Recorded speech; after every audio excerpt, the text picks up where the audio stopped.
everyone, it's Jessica. Thank you for being with me here today.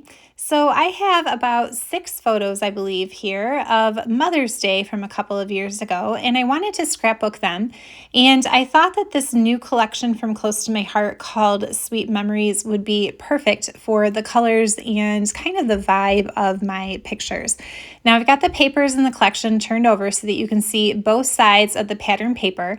I really love this ledger piece here and especially these cameras, but as you can see, it's just really got this like vintage floral type of a feel. And so I'm pretty sure I'm going to use those. I did pull out my mix-in paper pack as well because I know it's going to color coordinate with the collection just in case I want to add something else in. I am working out of Make It From Your Heart Volume 3, pattern number 13. So the first step is, of course, trying to figure out what papers to use for this layout. I do really love this ledger one, but if I did it, I would need to use both pieces, and then there's that little bit up in the top corner, and I feel like that would look weird on both the right page and the left page, like having it be exactly the same. So I spend quite a bit of time just like fussing around, like trying to pair them up. That pattern does call for a piece down at the bottom that's about 5 inches that goes across both pages. And I decide in the end just to go ahead and put it up on some cardstock and leave the top blank rather than trying to pair it with another pattern paper. So I also test out a bunch of different zip strips to see what piece I want to use as that other piece to go between the cardstock and the pattern paper. And I really wasn't loving it on white cardstock because it just felt really bright and kind of in your face. And so I decided to use mist. So this is the light side of the mist color here. And I'm going to test this out and kind of try a couple of different zip strips there, again, as that barrier between the pattern and the cardstock to see which one I like better. And I think definitely this is the way that I want to go, is with this light side of mist. So I'm going to go ahead and finish cutting all the rest of my papers. Now, it was getting a little bit lost on that pattern piece, so I went ahead and cut a bunch of photo mats out of the mulberry cardstock color, which is one of the coordinating colors in this collection. And normally when I go to edge distress my papers, I just go direct ink pad to the paper. But I feel like this particular collection kind of needs like a little bit of a softer feel to it. So I pulled out my little foam tool in the one that I use for my mulberry ink, and I'm just going to spend a little bit of time going around and inking up the edges of all of my photo mats. So I've gone ahead and just glued those down because now I'm ready to do the embellishing. And I pulled the stickers, a couple stickers off of the sticker sheet, and used my anti-static pouch here to just kind of rub it across the back and take that adhesive off. That way I can play around with the placement a little bit and see what I actually like. Now, I do want to apologize about 2 things here. My cat, Petunia, you can see her butt is sitting right there in her tail. She took this moment to kind of join my table. And then also the sun. I haven't actually seen the sun in quite a while here in Michigan.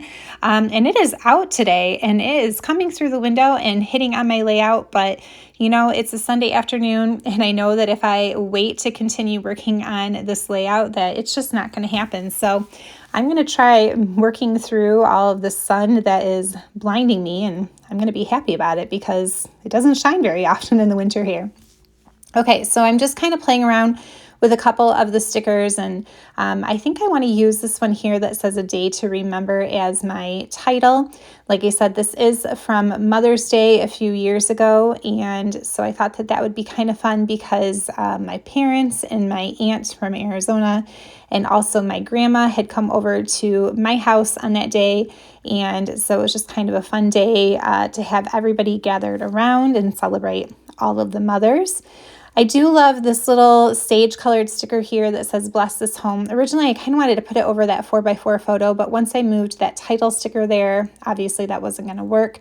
I hope it's okay here in this spot as part of that cluster. So I'm going to lay it there for now. And then I also think I'm going to use that camera over on the right-hand side of the page once I get my cat Petunia out of the way. But there's still a lot of space over there. And of course, now I've got cat hair flying all over the place. You can see me trying to like brush it out of the air. I'm going to put this little fancy stitched bracket that I have die cut out and try to layer it up underneath of that camera just to help it kind of fill that rectangle a little bit more. Now I did a little bit of stash diving through my old stamps looking for anything that had kind of a flourish or swirl to it. I didn't buy any of the coordinating stamp sets that go along with this paper collection, although there certainly are some beautiful ones. But I knew I had something in my stash, and I found this old one called Playful Flourishes, which I believe was either the first or the second close to my heart stamp set that I ever owned. So I've had this one for a while. It is the perfect addition to stamp to the base of my page here, coming out from behind that flower sticker and the title sticker, and I really think that that was just what that needed to bring it all together. You know, I really struggled with the embellishments on this layout. I had to walk away for a couple of hours. That's why by the time I came back, the sun was all in the way, but that's okay. And so once I kind of found this stamp set and stamped it down, I really felt like it was starting to gel for me. Like that's what I needed. And because I am stamping directly to my layout, I'm making sure I don't have any stray ink on my block because that definitely has happened to me before. So just wiping it off with my stamp chamois, and then I will stamp a couple of those flourishes behind this cluster that I am building. Now, because this is an older stamp set and I actually haven't used it in a while, it has lost a little bit of the stickiness or the cling to the acrylic stamp. And so it doesn't, some of them don't really stick to the carrier sheet very well anymore, as you can see here.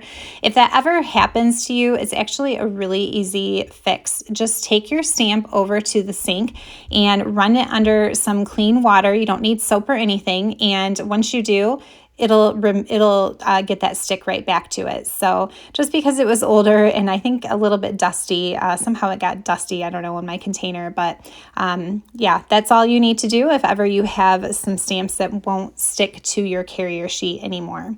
I stamped another one of those flourishes on that white bracket there, and then also I found a stamp that said Happy Mother's Day, and I put that above my journaling spot. So I'm going to go ahead and add in a couple of silver glitter gems around both sides of my page here, just to finish off this layout, and that's going to be about it. So again, I do want to apologize for the sun. I hope that it didn't make it too distracting to watch the video. It was kind of driving me nuts. I was having a hard time seeing actually because it was coming right through the window in my eyes. And the whole time I was like, I don't even know if this video is going to make it because there is so much sunlight coming across my desk. But at this point, I was far enough into it that I went for it. And like I said, we don't actually get sunshine very often in the winter here in Michigan, so I didn't want to complain that it was shining. In fact, my kids were running around all day saying, it feels like summer, it feels like summer. And at one point during the day, I went outside to find my son in a pair of shorts and also with his shirt off. And I'm like, it's not really that warm out. It's still only like, I don't know, 50 degrees, but I guess we need a little bit of sunshine and it feels like summer around here. So hopefully you guys were able to see everything okay. And like I said, I'll just finish this off here by kind of placing a few of these silver glitter gems around. I thought that the silver paired nicely with that mist color in the paper pack. All right, and that's going to be about it for me. Thank you so much for being here with me today and watching. If you haven't already, I would love for you to hit that subscribe button, and that way you won't miss any of my videos when I share some of my layouts or sometimes even cards. And as always, I do really enjoy reading everybody's comments and kind words down in the comment section, so please feel free to do that as well. Oh, one last thing. I almost forgot at the end here, I felt like I was missing a final touch. And I wanted to do something around the edge of that mist-colored cardstock. I debated inking it up or doing a doodle line with my white gel pen. But in the end, I went to one of my very favorite techniques, which is to grab the little sanding disc that fits here on my foam blending tool. and stick it to the end. And then I'm going to scratch the color off of my cardstock to reveal that white core. I kind of get started here and then I'm like, oh, I got to move all the things off of my desk. Don't ever do this on your Versamat because you will scratch it up. I have a desk that is actually unfinished and I keep it that way on purpose just so I can do this sort of thing, but you know, it is a little sanding disc, so just kind of be mindful of your surface, but really easy just to run a little piece of sanding paper or a sanding block of some sort over your cardstock, and it reveals this really lovely little distressed edge. Kind of a dirty one because it creates a lot of dust, so I just like to buff it off with a clean cloth, and that's all that it needs. So yeah, that was the final touch that I needed. And now I am officially done. I'll just add my journaling off camera and stick it into my scrapbook. Again, thanks so much for being here with me today. I hope you guys have enjoyed watching. I'll leave you with a couple of still shots, which I'll also post over on my Facebook page, which is linked down in the description box down below. All right, guys, have a wonderful one. I hope you've got some sunshine wherever you are. See you next time. Happy crafting.